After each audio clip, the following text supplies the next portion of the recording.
Ladies and gentlemen, please take your seats. The show's about to begin. Artyom, let's put on a show. Let's do it. Welcome to another exciting episode of Golden Nuggets with me, your host, Silvia Eldawi. And today we've got another first for you. We've got two firsts for you. We've got the first episode about holiday homes and the founder of Deluxe Holiday Homes Rental, which is one of the largest structured operators in the region. The founder, Artyom, it's his first podcast. So quite a humble company. Don't do much shouting, but we do see your cars around Dubai. You're a bit of a beast when it comes to the size that you're operating. Can you just tell us a bit about Deluxe Holiday Homes? Yeah. First of all, thanks for having me today. We are indeed a humble company.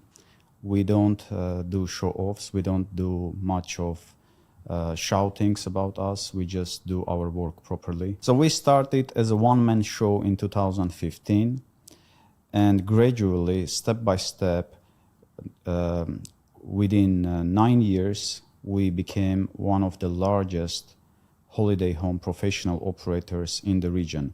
Currently, we manage over 800 properties.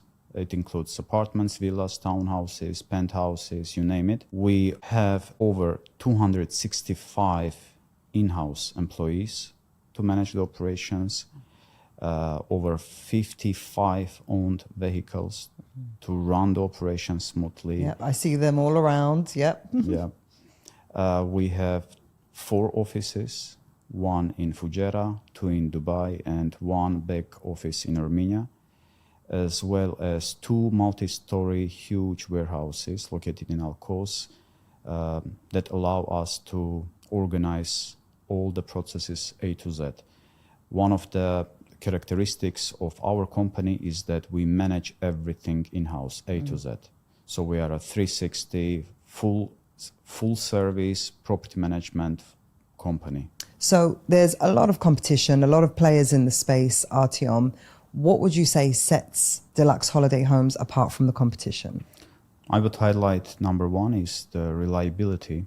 We never change. We have our core values and we always follow them. Number 2, I would highlight our experience. We have true deep understanding about this field. And You've been around since 2015. Yes, yeah. And we've seen everything. Yeah, I can imagine the stories that you'll have, the experiences, the crazy guests. And number 3, I would highlight the full range of services that we provide in-house.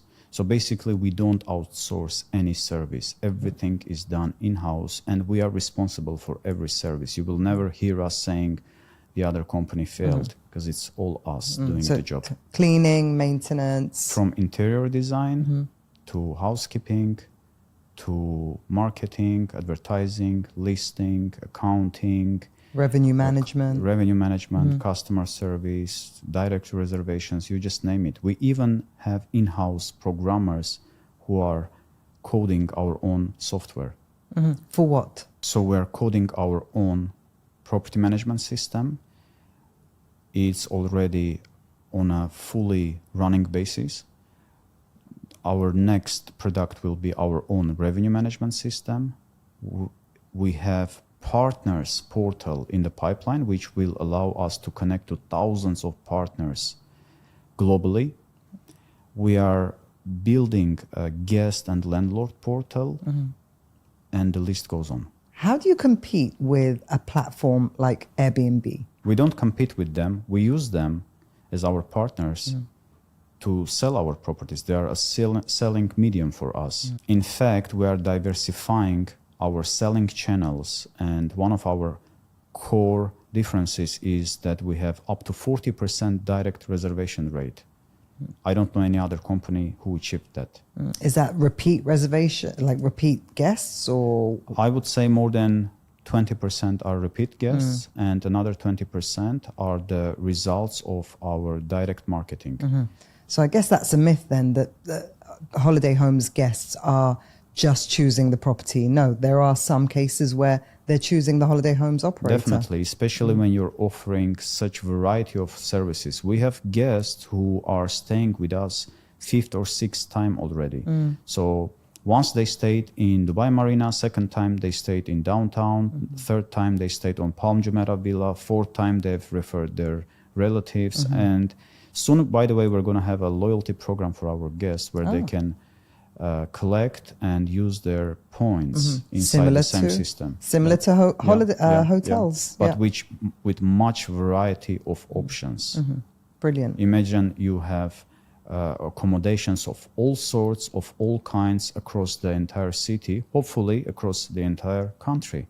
And I don't think people understand what goes into holiday homes, because as much as it is real estate, it's actually closer to hospitality than it is to brokerage and the real estate side of things. So you're closer to a hotel, which is why you need warehouses to store all your coffee capsules and sheets and linens and towels. And can you just explain a bit what goes on behind the scenes and why you need so many staff? Like who is this made up of? Holiday homes is not just renting a property or having people be accommodated. It's more about hospitality, yes, as you mentioned, closer to hotel industry, mixed hybrid with the real estate industry. So basically we are managing both parts, and full property management and rental management and guest management, or in other words, experience management. And also client, like as in you have multiple clients. So it's not just a case of you're just serving, like for example, in brokerage, you might be serving the sellers. You're assisting buyers and tenants, but in your scenario, you've got your client who is the homeowner, and then you've got the guest who is paying, and they're the ones that you need to get like a 5-star review from every time. Otherwise, it could seriously affect your business. So it's closer to hospitality. Yeah, so to landlords, we have to provide proper A to Z property management service, while to the guest, at the same time, we have to provide proper guest experience, stay experience. So if there was a secret sauce to running a successful holiday homes company, what would the ingredients be? I would say if there is a secret sauce, it should be understanding your client's needs and doing your best to fulfill them. For landlords, I would highlight that transparency is the point number one. For guests, I would highlight reliability. When guests rent an apartment or a villa while sitting in their home country, all they care is, are they going to receive a fully functional apartment as seen in the pictures? Yes, what's seen in the pictures. That's the main concern that guests have. And the second concern that guests would have, is there a truly professional company who will handle all their issues and requests when they have them? Yeah. Because people are coming from overseas and they don't necessarily know how things function here. They don't know that, let's say if they're coming from the UK, the plugs are the same, or they don't know how to switch on the water heater. There's so many little bits that you'll have to answer to, and they just want an answer immediately. Yep. You have to have answers to all the questions, and you have to actually be ready before those questions arise. That would be another point. And you mentioned with the clients, the landlords, transparency. Is there like a trust issue that, oh, if I give it to this company, how will I know they're renting it out? Is that one of the concerns some landlords have? Well, most important, we should always be transparent, no matter how things go. Even if you did a mistake, even if something went wrong, it's mandatory for you to be open and transparent with the landlords. That's the key to success, since there is no perfect environment and there is no perfect operator.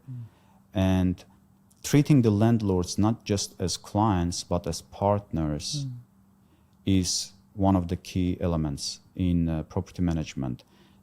They need to understand, and you need to train them that they are part of the operations, not just a client. Not just clients, And maybe that starts right from the beginning, because, and I know, because I've been in this space in my history, there's an assumption, I have an unfurnished unit. Okay, let's just put some IKEA furniture in. There it is. It's a holiday homes.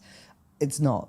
So how do they partner up with you? What do they need to do to get it ready and maintain the standard that you require? Well, first, I would like to tell a story about furnishing a property on their own. I have a friend, he called me a while back. He said, listen, one of my properties in Kayan Tower got vacant after a long-term lease. Can you help me to furnish? I said, yeah, sure. And we quoted him. He said, you know what, I'll try to furnish it by myself. This must ring alarm, but when you hear that, you must think, oh, here we go, I said, another one. sure. So he's a very close friend of mine. I said, sure, go and give it a try. So he called me 2 months after and he said, listen, so far I managed to buy just a bed. Right. I said, how come? He says, well, I'm so picky. Every time I go to furniture shop, I'm sending the pictures to my wife, to my friends, to my relatives, and they all confuse me because each of them is saying one thing, how it should be done. So what we bring to the table is our experience, and that is to help landlords furnish the property specifically for a holiday home without overspending the budget that the landlords have. And there's a lot of requirements. You are regulated by DET, Department of Economy and Tourism, not Dubai Land Department. Yep. And they have like a long list of holiday homes must contain XYZ, similar to a hotel room. Yep. Like just off the top of my head, must have a full-length mirror, must have a coffee maker, must have a safety deposit box. So a lot of the time landlords will think, oh, it's just furniture. You must have hangers as well. So all the little details that someone is ready to come with a suitcase and be able to comfortably live. So everything matters, especially the safety part. And there are sometimes small details that if you don't have the experience, you will never think about it. Take it this example. You have a guest who lost the key of a safe box, and you've just placed there a standard safe box, thinking that, yeah, okay, what else should I do, right? And then the guest is calling you 4 a.m. and is saying, I have a flight in 2 hours and I need the safe box to be unlocked. Which is why you have 260 members of staff, because Yeah. it's a 24-hour job. Yeah, and now for example, we've brought this idea to standardize all the safe boxes just like in hotels, whereas we have the master key to all of the safe boxes. Right. Why? Because we had real cases where the guests had their passports inside the safe box and they were going to airport. And guess what?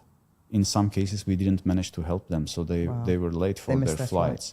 And this is where we changed the entire standard. Take another example. We manage so many properties, so all the linen and bed sheets, they have to be all hotel grade, and they have to be standardized, because what if you mix them? And some landlords, they're offering to take some luxury brands, I don't know, Zara Home, things like that. But how does it go when it comes to operations? But Linen, maintenance, dry cleaning, or washing. Yeah, think about putting bed linen of hundreds of units every day into one basket and then trying to find yours there. So that's another point where we standardized, for instance, the bed linen, bed sheets, duvets, duvet covers, etc., etc.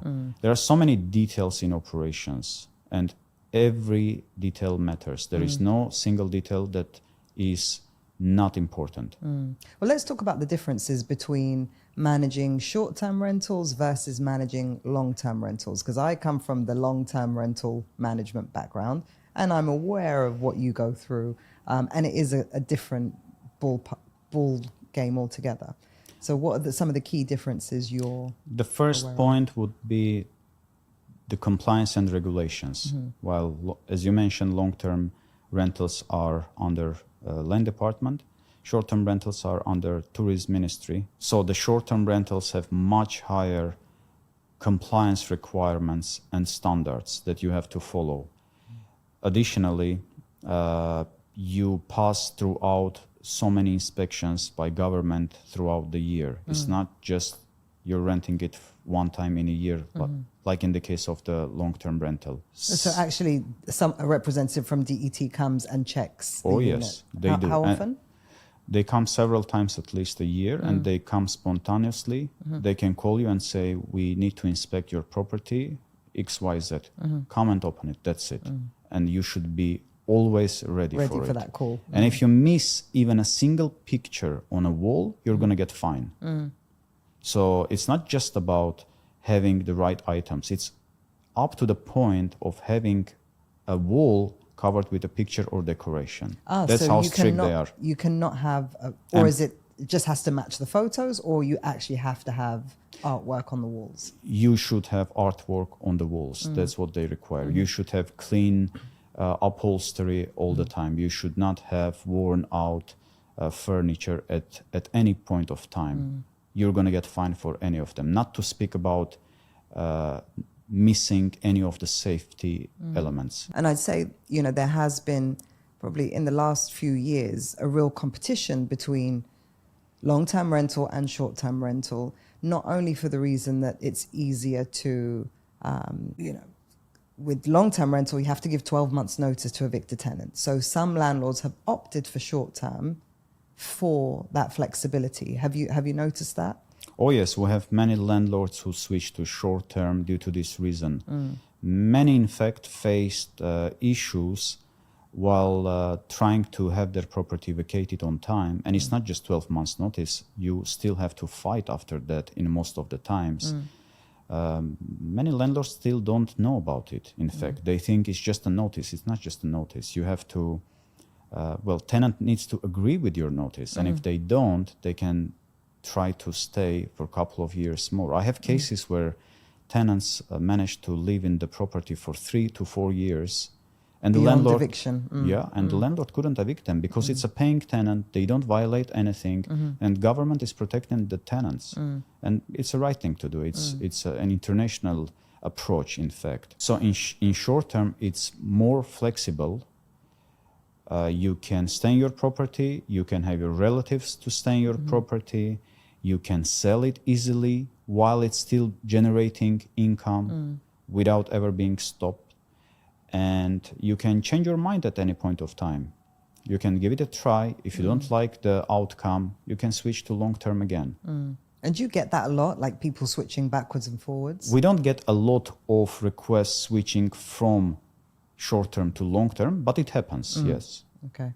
And in terms of, as a holiday homes operator, you're managing 800 units now. Yep. What's the optimum number of properties under management? Is there a magic number that this business becomes profitable after X amount of units? Or if we talk about, I'll separate your question into two parts. If we talk about magic number, the magic number is always 1. Okay. You have to just get started. Just get started, but also get experience to manage one property properly, flawlessly. And once you've done that, only then you move to the next property. And then you replicate the same again and again and again. That's what we did. We could have had much more number of properties under our management, but we never ran after quantity. We always followed the organic way to grow and to maintain the quality along with the growth of number of properties in our portfolio. And is there a particular type of property that you would reject? Oh yes, many. What would you need to see to say that's not, it's not going to work? So we have cases where landlords come with their own furniture and they don't want to spend money to upgrade the furniture. This is happening a lot. I would say this is happening every day.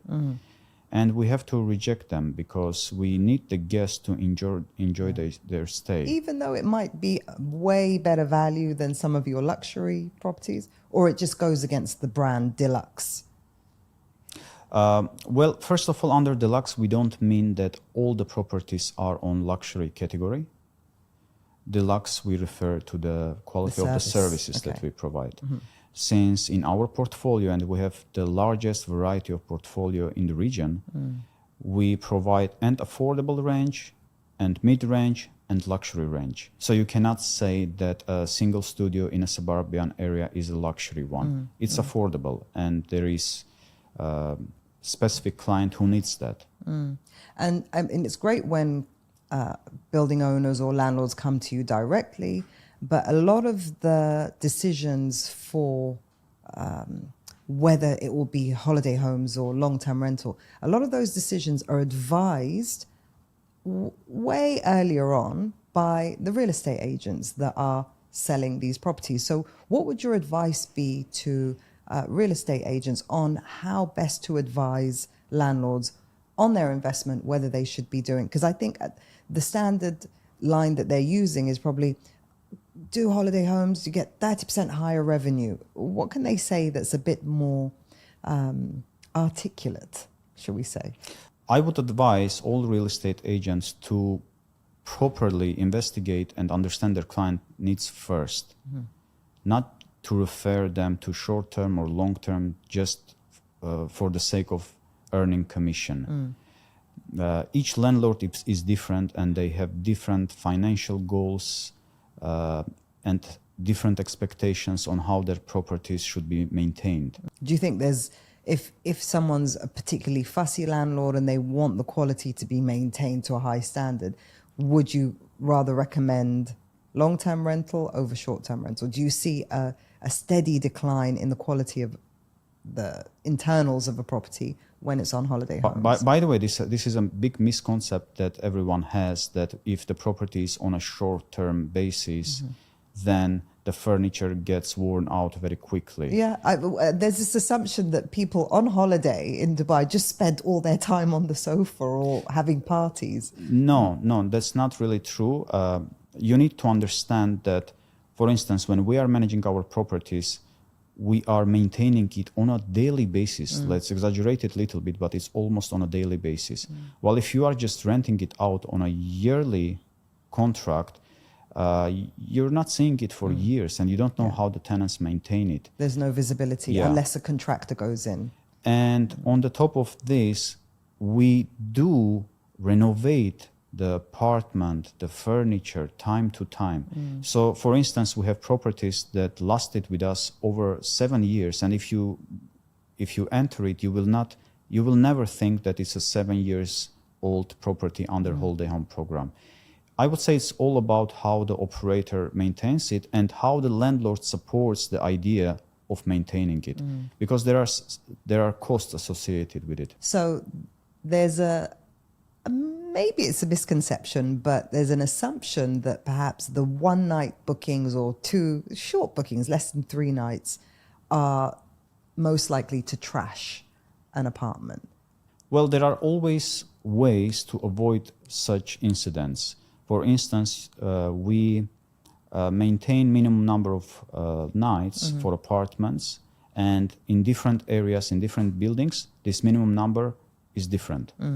And we do have 1 night bookings or 2 night bookings, let's say, on villas where we have strict control, higher security, patrolling, for instance, our villas every evening. Okay. Yeah, we do that. It's also important to communicate the rules in advance with the guests. For instance, we had so many requests, and we still get those requests to accommodate parties, to accommodate video shoots, just like this one, by the way, on our villas, but we have to reject them honestly and transparently. And they're offering lots of money for that. And they're probably only going to be there for a few hours. Yeah. But rules are rules. So if the community is not allowing, you should follow them all the time. One thing that I recall is that landlords love you during the winter months. Peak, high season, you call it. And then they hate you during low season, the summer. How do you manage expectations when it comes to these price fluctuations across the year? Well, I would say by being honest, transparent, and by communicating with our landlords in a proper manner about every single expectation that they should maintain. In terms of the rent that you can expect, because obviously you're going to be forecasting maybe a year in advance or so, typically for... Yeah. Okay. It's a 12 months forecast. Do you just look at the long-term rent equivalent, add 30% to it and say that's your forecast, or is there something more scientific, mathematical that goes into... No, I think that's a myth that the 30% was actual many years ago, and it was just a general rule, and all holiday home operators are started to follow it. But I would say the forecasting is science. It's a science called revenue management. And our team of revenue managers use complex tools, paid tools, in order to understand the supply and demand on daily basis, on monthly basis, on yearly basis.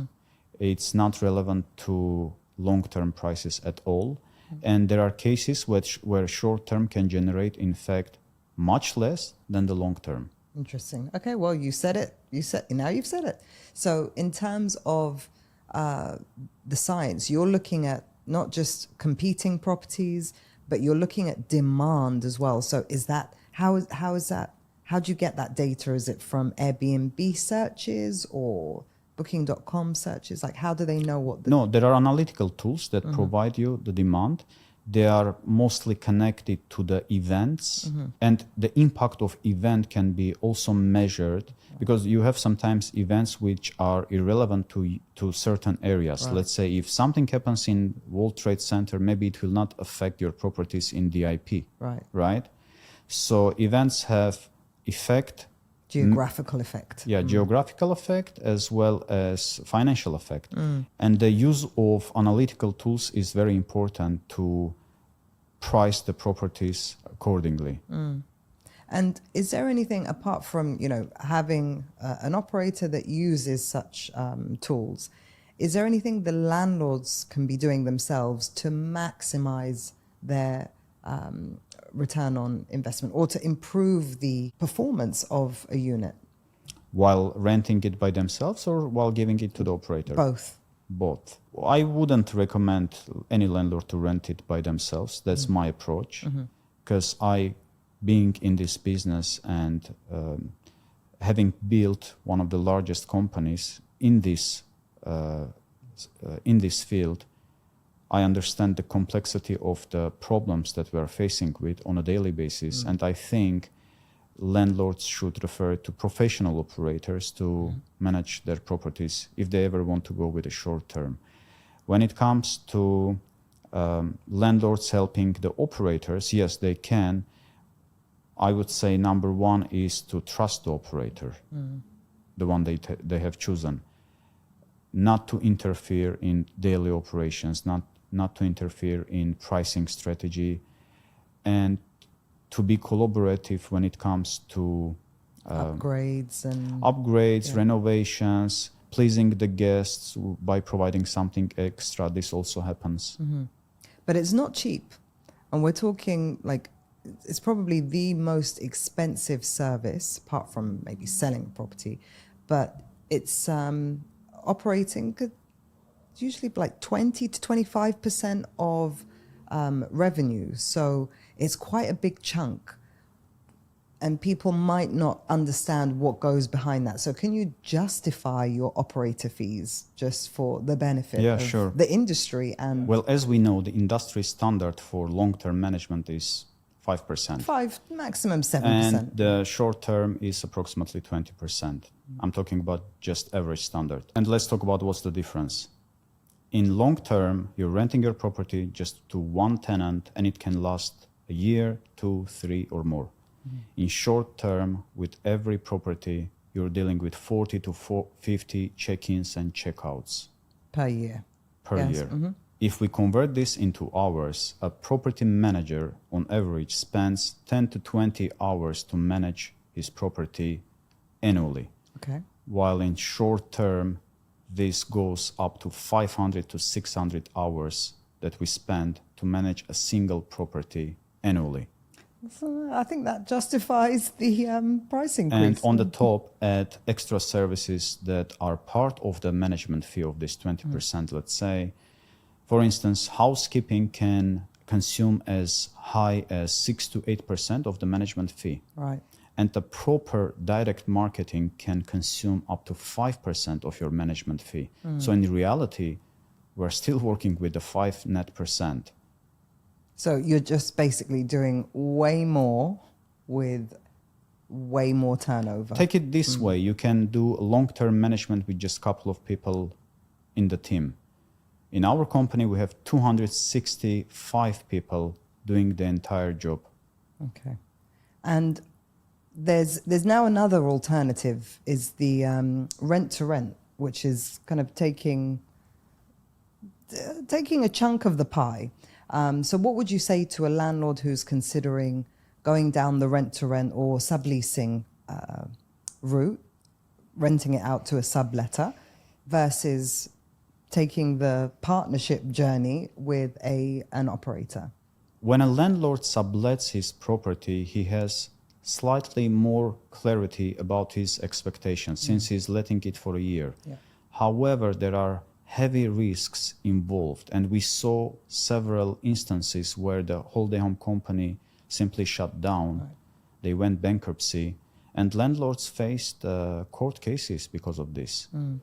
While when giving it for a management, it's risk-free, generally speaking, but in both cases, I would recommend the landlords to do the due diligence properly while choosing the operator. What does that look like? So what questions should they be asking when it comes to which operator to select?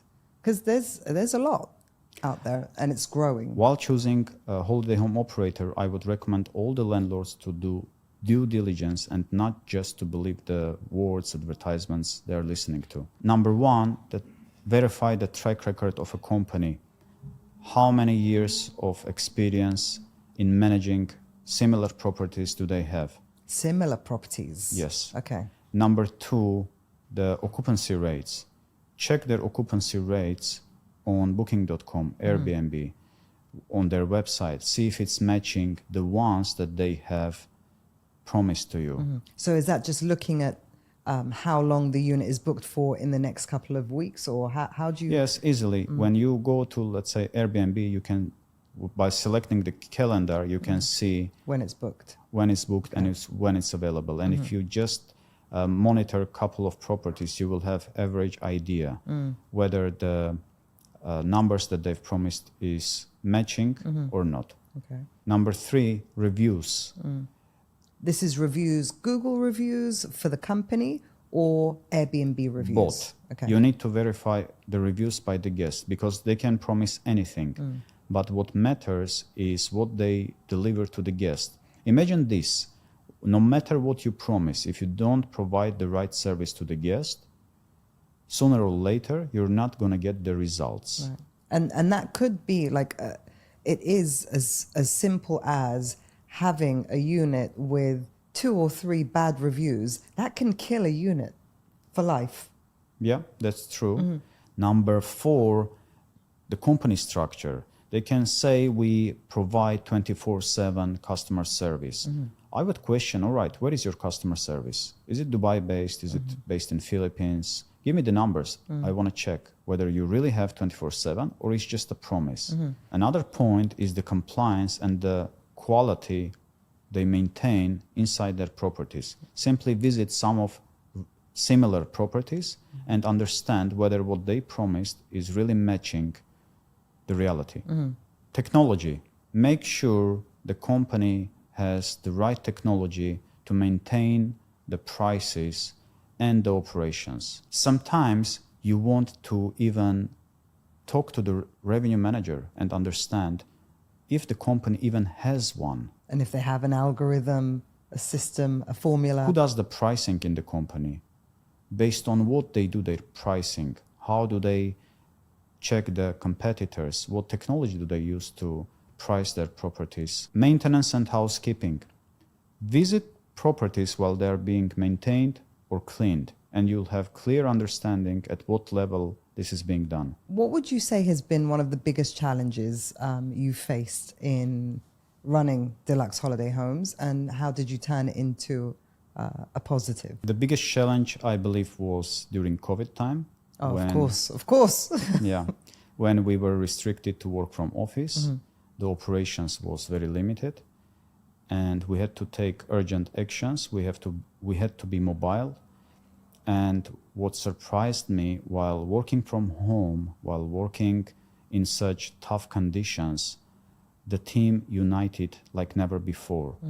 And they were working from morning, sometimes up to midnight, without us ever requesting them to do so. They were doing this willingly. I think a lot of people at that time, when they were cooped up indoors with one other person or a family, they actually wanted to just get out. So maybe that's why you had so much tough more times commitment. unite people. And this turned surprisingly into success for our company. I remember many landlords calling us and thanking for managing and maintaining their property and renting their property, in fact, during such difficult times. Do you have, and I know like holiday homes companies, as do property management companies, have stories for days. So is there a funny or memorable or disaster story that has proved to be a lesson for your team? Oh yeah, we have many of them. I'm sure. We had a case where we've sent our technicians to do light renovation in one of our apartments in Business Bay. And there are two towers, Tower A and Tower B. So what happened, they went to the security, they asked, where is X apartment? Security said, you go this side. They went inside, the door was open, they entered, and they started to renovate it. The wrong apartment. And after 2 days, we're sending another team to do the inspection just to find out that the apartment is not renovated. When we questioned, we found out that they renovated completely different apartment for free. So it became so someone's come home from a trip or something and found their apartment completely actually renovated. we found the other landlord, we informed them what we did, and he was pretty happy. It was I complimentary. Yeah. If you could myth bust one misconception about holiday homes, what would it be? The biggest myth about holiday homes is when people think it's like renting a regular property, yet it's not. Guests have much higher expectations when they are renting a holiday home. That goes beyond just providing an accommodation. From 24/7 customer service to meeting and greeting them individually to answering all their requests and issues accordingly. And lastly, what's next for Deluxe Holiday Homes? To start with, we recently expanded to the Emirate of Fujairah with a very successful project called Aldana, where we're managing potentially over 300 private villas. Our next destination is targeted to be Abu Dhabi. We are thinking about Ras Al Khaimah. And with the bigger plans, we already opened our branch in Saudi Arabia, and this is where we're seeing our big expansion. Riyadh or Jeddah? Most probably both. Okay, all right, nice. Well, thank you very much for that intro into holiday homes from the man himself, Artyom, the CEO and founder of Deluxe Holiday Homes. Thanks for having me. My pleasure. And if you enjoyed that, share it with someone who it would be useful for. And don't forget to like, share, and subscribe. Thank you.